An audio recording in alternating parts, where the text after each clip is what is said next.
Well, I guess I can go back to maybe 10 or 9 years old from the Jeffrey Projects. This guy used to come by the Jeffrey Projects all the time and post school ground.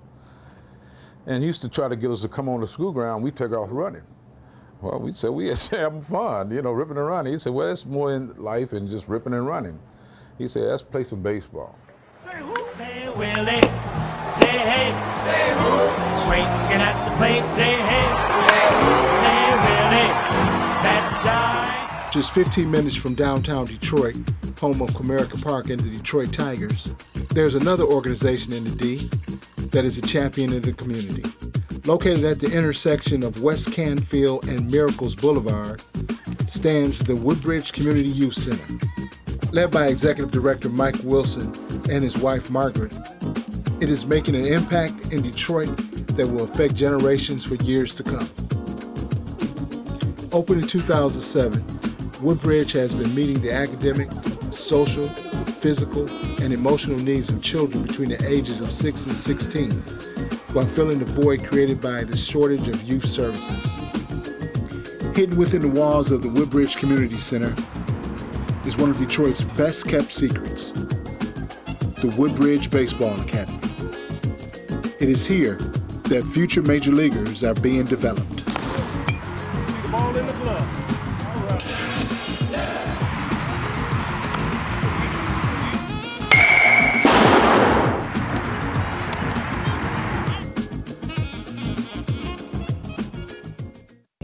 Here at Woodbridge, you have a facility that gives youth the opportunity to play year-round. You have a facility outside that you give them the opportunity to play in the summertime.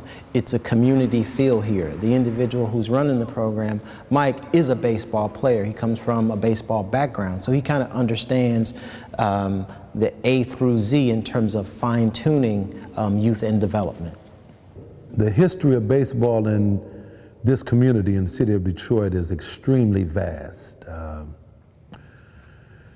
I can recall as a young person growing up and seeing baseball at every level from Little League up to semi-pro. You couldn't drive more than 3 city blocks in the city of Detroit during the summer and not see a kid with a baseball uniform on. It's impossible. The leagues themselves, again, was so vast and so extensive. The little leagues, you had at least 12 to 14 various leagues in the city of Detroit. Anywhere from Parks and Rec to Kronk, church leagues, Billy Rogel, Mickey Mantle, and then you had Connie Mack.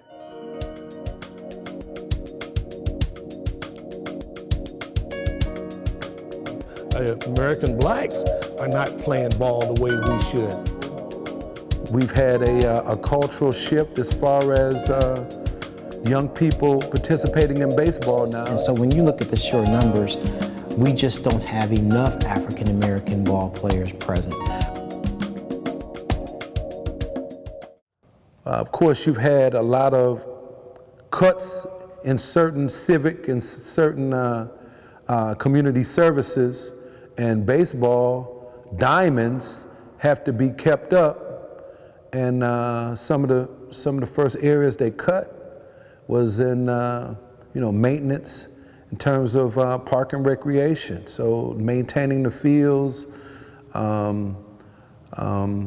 Also, we've had a cultural shift as far as young people participating in baseball now. You got more kids that start out at age 4, 5, 6, 7 that are being introduced to a sport, especially in the urban community, in the inner city community. They're being introduced to basketball and football now. Football has lowered their age range now, where they have D teams now. It used to be B, C, or A, B, and C, Pee Wee football. Now you've even got the D, the D category for Pee Wee football, and then basketball. You got Pee Wee leagues now, where kids start out as early as 4 years of age and 5 years of age being exposed to basketball. Coaches nowadays are very selfish. If you're a football player, you're a basketball player, well, that particular coach, he wants to be with you.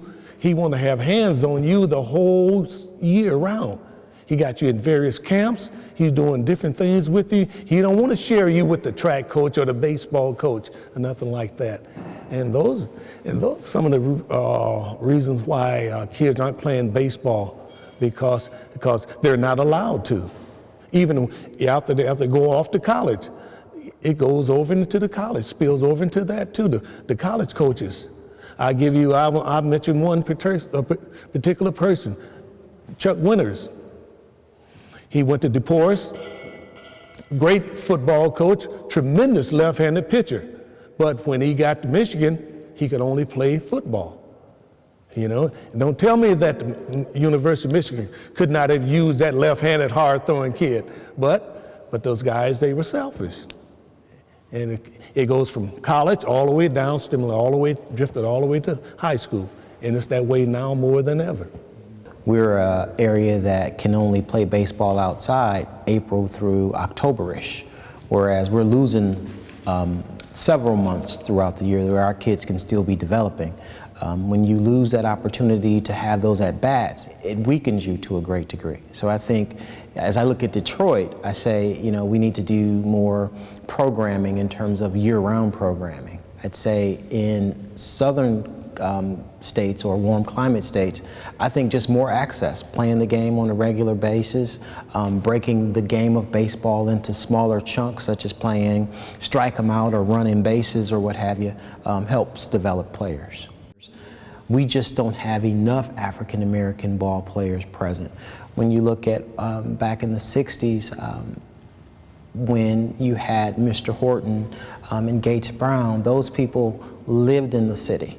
They were a part of the city. Whereas today, you know, when you look at shrinking numbers and those players don't live here, they don't drive from their home down the block where there are other African Americans playing, young kids. We can't touch them. And so that's one of the things that I think that as our players, African American or Caucasian or Hispanic, begin to come into the inner city where youngsters can touch and feel and see them and say, hey, you know what? One day I can be that guy. This guy puts on one pants leg at a time just like I do. I think that will begin to bring the game back. While the Woodbridge Eagles players prepare for the season indoors, coaches, parents, and volunteers build the new Eagles home field of dreams. On a mission, baby. And then we're going to remove all of the grass that's inside of the round perimeter right here that we got drawn out with the line right here. Then we're going to take it all the way down, and then we're going to do the boxes there and trim that on out there, the coach's box. Did you see Jackie Robinson hit that ball? It went zooming across the left field wall. Yeah, boy. Yes, yes, Jackie hit that ball. And when he swung his bat, the crowd went wild because he knocked that ball a solid mile. Yeah, boy. Yes, yes, Jackie hit that ball. Satchel Pages, Mellow, Campanella, Newcomb and Dobie too. But it's a natural fact when Jackie comes to bat, the other team is through. Did you see Jackie Robinson hit that ball?